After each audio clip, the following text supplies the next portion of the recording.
அந்த கேஸ்ல first petition போடுறாங்க, என் பிரசன்ஸ்ல தான் போஸ்ட்மார்ட்டம் நடக்கணும்னு. நீங்க 2 டாக்டர் வச்சு முதல் போஸ்ட்மார்ட்டம் பண்ணிடுறீங்க.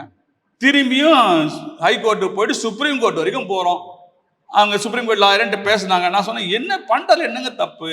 இந்த ஸ்கூல்ல ஒரு பொண்ணு செத்து போச்சு, கள்ளக்குறிச்சியில. ஸ்கூல்ல இருந்து கீழே ஒன்று செத்து போச்சுன்னு சொல்லி, ஸ்ரீமதி.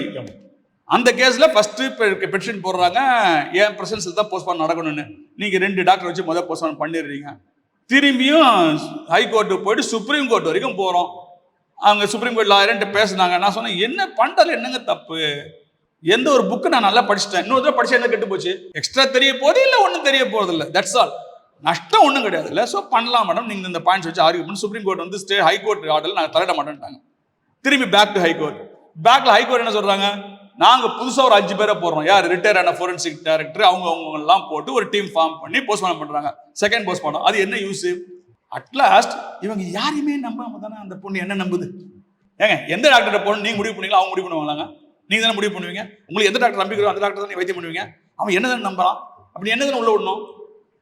நீங்களா என் முடிவு எடுத்துப்பீங்க. அப்போ உங்களுக்கு தேவையானப்ப என்ன விட்டுக்குவீங்க, எனக்கு தேவையெல்லாம் விட மாட்டீங்க. இது என்னங்க, எல்லா கேஸ்ல ஒரு ஸ்டாண்டர்ட் ஜட்ஜ்மெண்ட்.